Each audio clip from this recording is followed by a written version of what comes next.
Instrumento escogido. Leemos en el libro de los Hechos de los Apóstoles, capítulo 9 y versículo 15, como sigue. Ve, porque instrumento escogido me es este, para llevar mi nombre en presencia de los gentiles y de reyes y de los hijos de Israel, porque yo le mostraré cuánto le es necesario padecer por mi nombre. Estas palabras fueron dichas por el Señor Jesucristo a Ananías, mientras éste claudicaba con relación a la conversión de Saulo de Tarso. La primer mención de Saulo de Tarso la encontramos en Hechos 7:58, en ocasión del martirio de Esteban, y dice: y echándole fuera de la ciudad, le apedrearon, y los testigos pusieron sus ropas a los pies de un joven que se llamaba Saulo. Entre los judíos en ese tiempo, una persona era joven hasta los 40 años. Saulo de Tarso era doctor de la ley, era rabí. Para dar el voto para el martirio de Esteban, debió haber sido miembro del Sanedrín, el concilio o consejo que gobernaba en materias religiosas, pues dice que Saulo consentía en su muerte, y para ser miembro de este cuerpo, que era el más elevado entre los judíos, debía tener más de 30 años. Era la costumbre que los que tenían que iniciar el apedreamiento de un reo eran los testigos en su contra, y para apedrear a Esteban, estos quitaron su túnica exterior y la pusieron a los pies de Saulo de Tarso, lo cual le señalaba como el dirigente de la oposición al Evangelio y de la persecución a los cristianos. Y hombres piadosos llevaron a enterrar a Esteban e hicieron gran llanto sobre él. Hechos 8:2. Después del martirio de Esteban, la persecución encabezada por Saulo de Tarso arreció, pues nos dice el texto sagrado que hubo una gran persecución contra la iglesia que estaba en Jerusalén, y todos fueron esparcidos por las tierras de Judea y de Samaria.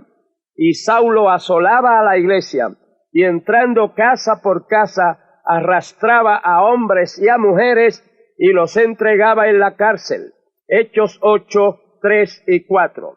Puesto que miles de cristianos se esparcieron por doquier, Saulo, no satisfecho con perseguirlos en Jerusalén, quiso ampliar su radio de acción, y respirando amenazas y muerte contra los discípulos del Señor, vino al sumo sacerdote y le pidió cartas para las sinagogas de Damasco, a fin de que, si hallase algún hombre y mujer de este camino, o sea, del camino de Cristo, los trajese presos a Jerusalén.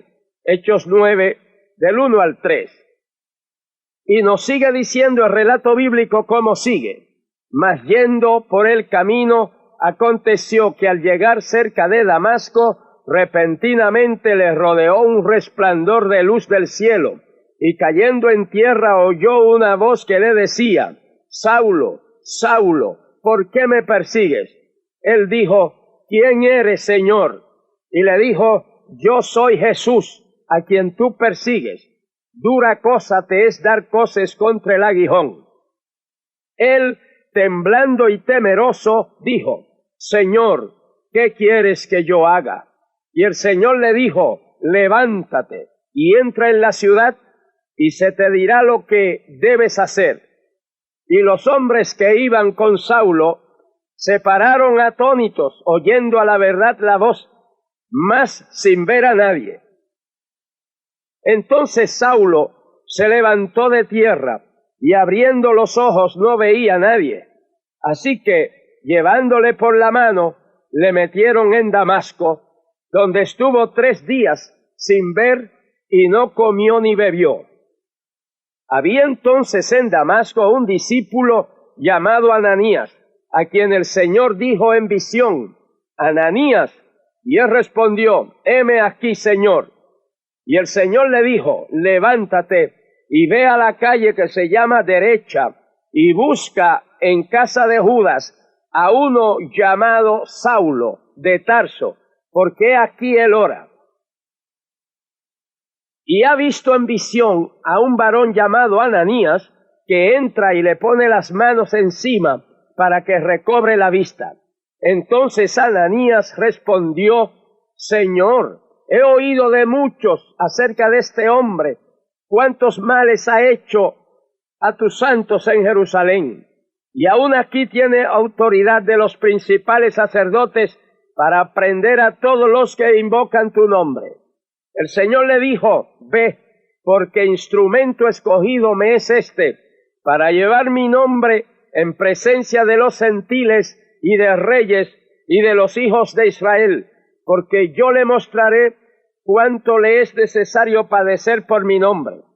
Fue entonces Ananías y entró en la casa, y poniendo sobre él las manos dijo: Hermano Saulo, el Señor Jesús, que se te apareció en el camino por donde venías, me ha enviado para que recibas la vista y seas lleno del Espíritu Santo.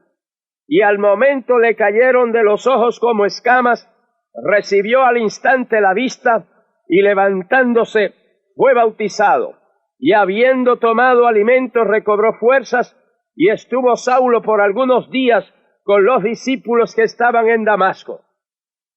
Y verdaderamente Saulo de Tarso, cuyo nombre en su conversión fue cambiado a Pablo, fue un verdadero instrumento escogido en las manos del Señor.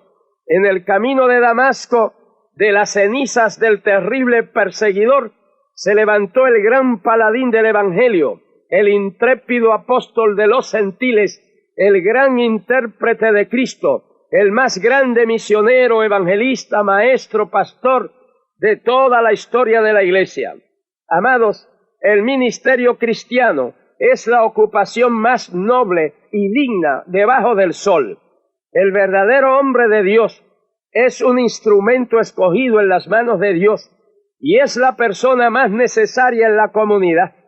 Me refiero al verdadero hombre de Dios, no a las caricaturas, ni a los imitadores, ni oportunistas, ni falsantes, ni mercaderes del templo, que abundan en todas las vocaciones y profesiones, como el sacerdocio, la medicina, la abogacía, la docencia, la judicatura, la legislatura, los ejecutivos públicos y privados, la política, las artes, la banca, la industria. Pero quiero repetir que me refiero al verdadero hombre de Dios, que los hay muchos, para poder reafirmar que el verdadero hombre de Dios es la persona más necesaria en la comunidad. El hombre de Dios es más necesario que el comerciante, porque éste compra y vende, pero el hombre de Dios compra la verdad y no la vende. Es más necesario que el electricista, el perito electricista, porque éste conecta los cables para el servicio eléctrico, pero el hombre de Dios conecta al creyente con Dios, la fuente de energía eterna. Es más necesario que el ingeniero, porque éste diseña y construye puentes, pero el hombre de Dios señala el camino y el puente de la fe en Cristo para llegar al cielo. El hombre de Dios es más necesario que el abogado, porque éste defiende causas justas y causas injustas. Pero el hombre de Dios defiende la causa más justa del tiempo y de la eternidad, esto es la salvación del alma. Es más necesario el hombre de Dios que el juez, porque éste juzga en cuestiones temporales de la ley humana, pero el hombre de Dios juzga en cuestiones eternas y espirituales de la ley divina. Es más necesario que el médico, porque éste diagnostica y receta, y unas veces acierta, otras veces no, y otras veces hace daño en enfermedades y causas físicas, pero el hombre de Dios siempre acierta en el diagnóstico, que es el pecado, siempre acierta en la medicina, que es la sangre de Cristo, y en el resultado, que es vida eterna. El verdadero hombre de Dios es más necesario en la comunidad que el banquero, porque el capital de éste es material y transitorio, pero el capital del hombre de Dios es espiritual y eterno. El hombre de Dios es más necesario en la comunidad que el publicista, porque éste propaga anuncios y noticias buenas y malas, pero el hombre de Dios propaga las buenas nuevas de la salvación en Cristo Jesús. El hombre de Dios es más necesario que el catedrático universitario, porque éste enseña materia y conceptos de ciencia que en pocos años ya resultan obsoletos y caducos. Pero el hombre de Dios enseña la palabra de Dios que permanece para siempre. El hombre de Dios es más necesario en la comunidad que el agricultor, porque éste siembra y cultiva la semilla para el sustento de la vida humana. Pero el hombre de Dios siembra y cultiva la simiente de la palabra de Dios que sustenta la vida espiritual y eterna. El hombre de Dios es más necesario en la comunidad que el político, porque éste procura mejorar las condiciones de la patria terrenal, pero el hombre de Dios transforma al individuo y lo hace mejor ciudadano de la patria terrenal y ciudadano auténtico de la patria celestial. El verdadero hombre de Dios es más necesario que cualquier otra profesión o vocación. La humanidad ha podido y puede vivir sin la desintegración del átomo, sin astronautas, sin cohetes, sin naves espaciales, sin satélites, sin rayos láser, sin computadoras y sin ingeniería genética. Pero de no haber habido un hombre de Dios obediente como Noé, la raza hubiese sido exterminada. De no haber habido un hombre de Dios lleno de fe como Abraham, el plan de redención no se hubiese iniciado. De no haber habido un hombre de Dios manso como Moisés, el pueblo del cual habría de venir el Mesías hubiese perecido en el desierto. De no haber habido un hombre de Dios sabio y abnegado como Daniel, no hubiésemos recibido la revelación de la sucesión de imperios mundiales hasta el último de los dictadores terroristas, que es el anticristo. De no haber habido hombres de Dios llenos del Espíritu Santo como los apóstoles y los mártires, el Evangelio hubiese muerto al nacer en Jerusalén. De no haber habido un hombre de Dios valiente como Lutero, la Biblia hubiese permanecido enclaustrada, polvorienta y prohibida para el pueblo, y la fe evangélica hubiese sido ahogada en ríos de sangre de los mártires en las inquisiciones. De no haber habido un hombre de Dios decidido y consagrado como Juan Wesley, Inglaterra se hubiese abocado a la anarquía y a la ruina. De no haber habido hombres de Dios anhelantes del poder y del fuego del Espíritu Santo, como Parham y Seymour, a principios del presente siglo, no hubiese surgido en el mundo actual el movimiento de Pentecostés, y es extraordinario el impulso que ha tomado este movimiento de Pentecostés. Y de no haber nacido el Dios hombre, nuestro Señor Jesucristo, la raza humana en su totalidad, desde Adán hasta el último mortal, hubiese quedado cautiva y perdida en el lago de fuego junto con Satanás y los demonios por toda la eternidad. Han sido y son los verdaderos hombres de Dios, los instrumentos en las manos de Dios, que han sido y son la sal de la tierra y la luz del mundo, que resplandecen como luminarias en el mundo, que son columna y apoyo de la verdad, linaje escogido, real sacerdocio, gente santa, pueblo adquirido por Dios, para que anunciemos las virtudes de aquel que nos llamó de las tinieblas a su luz admirable, de los cuales el mundo no es digno. Gloria al Señor. Tan necesarios son los verdaderos hombres de Dios, que aun los que les han ignorado y despreciado, aun sus detractores y perseguidores, han tenido que ir donde ellos a reconocer su error, a pedirles perdón y a buscar ayuda espiritual. El propio Saulo de Tarso, que pensaba entrar a Damasco como el gran e invencible campeón de la persecución contra los cristianos, tuvo que entrar ciego, tomado de la mano, a buscar ayuda espiritual de un hombre de Dios, Ananías, precisamente a quien él iba a perseguir. Amados, pero a la vez que el verdadero hombre de Dios es el hombre más necesario y útil en la comunidad, es también el más sufrido. Si alguien va a ser instrumento en las manos de Dios, el tal tiene que ser preparado por las manos de Dios en las maneras que Dios crea necesario, como el alfarero que le da la forma que él quiere al barro, o como las manos de Cristo partiendo el pan para alimentar la multitud, o como al propio Pablo que, habiendo sido criado en Jerusalén, instruido a los pies de Gamaliel, circuncidado al 8º día, del linaje de Israel, de la tribu de Benjamín, hebreo de hebreos, en cuanto a la ley fariseo, en el judaísmo aventajaba a muchos de sus contemporáneos en su nación, siendo mucho más celoso de las tradiciones de sus padres. Pero el Señor le llevó a un retiro de varios años en Arabia para moldearlo y prepararlo, de modo que él pudiera decir: pero cuántas cosas eran para mi ganancia, las he estimado como pérdida por amor de Cristo.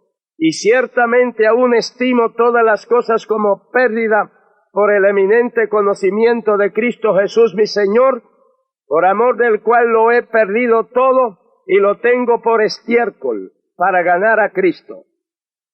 De modo que Pablo comprendió que todos sus títulos y credenciales no eran lo que realmente necesitaba para la labor que el Señor le había encomendado. Y cuando reconoció esto, fue entonces que recibió las grandes revelaciones del misterio de la Iglesia. El Señor le dijo a Ananías, refiriéndose a Pablo: porque yo le mostraré cuánto le es necesario padecer por mi nombre.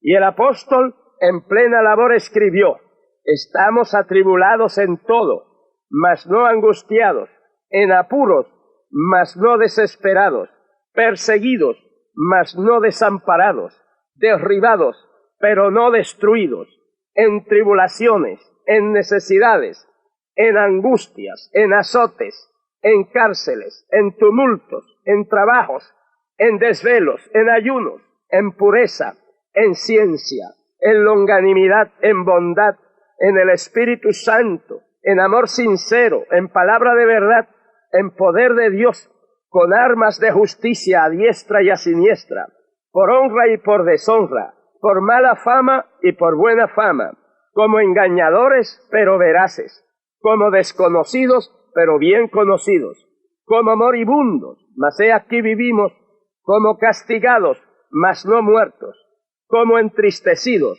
mas siempre gozosos, como pobres, mas enriqueciendo a muchos, como no teniendo nada, mas poseyéndolo todo, en trabajos más abundante, en azotes sin número, en cárceles más, en peligros de muerte muchas veces. De los judíos 5 veces he recibido 40 azotes menos uno. 3 veces he sido azotado con varas, 1 vez apedreado, 3 veces he padecido naufragio. 1 noche y 1 día he estado como náufrago en alta mar, en caminos muchas veces, en peligros de ríos, peligros de ladrones, peligros de los de mi nación, peligros de los gentiles, peligros en la ciudad, peligros en el desierto, peligros en el mar, peligros entre falsos hermanos, en trabajo y fatiga, en muchos desvelos, en hambre y sed, en muchos ayunos, en frío y en desnudez, y además de otras cosas, lo que sobre mí se agolpa cada día es la preocupación por todas las iglesias.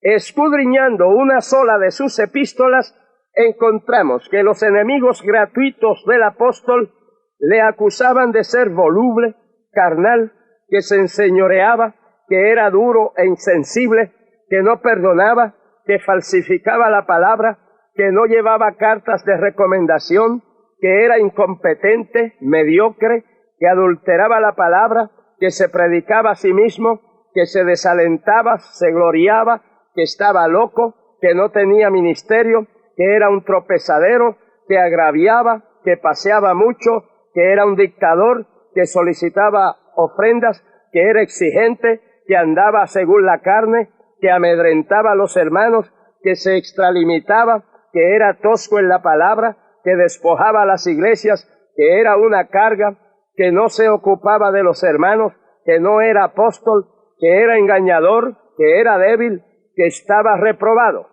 El apóstol resume todo lo que él padecía por el nombre de Cristo en una sola frase: yo traigo en mi cuerpo las marcas del Señor Jesús.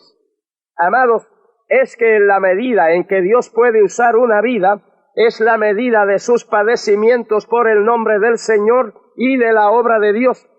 En el año 1978 el Señor me habló y me dijo que los años más fructíferos de mi ministerio estaban por delante. Como a los 2 meses me habló sobre lo mismo, me reafirmó lo dicho y añadió que el precio sería más y mayores padecimientos. Y así fue. Después de estas palabras del Señor, comenzamos a sufrir como nunca antes habíamos sufrido por el nombre y la obra del Señor, pero a la vez jamás el Señor se había glorificado tanto, ni en la obra había crecido y desarrollado tanto. Gloria a Dios. Continuaremos en la próxima audición. Estimado amigo, este es un momento de vital importancia en su vida. Acepte a Jesucristo como su gran Salvador. Pídale que Él le salve y perdone todos sus pecados, y Él le va a transformar como transformó a Saulo de Tarso, como me transformó a mí, también lo hará con usted. Oremos. Oh Dios nuestro, cuán agradecidos estamos de ti por tus grandes maravillas para con nosotros, por el alto privilegio de ser tus instrumentos. Padre, te ruego por los méritos de Jesucristo, que salves estas almas que vienen a ti, sanes los enfermos, libertes los cautivos del pecado y de los vicios, y les hagas nuevas criaturas en Cristo Jesús. En el nombre de Jesús nuestro Señor. Amén.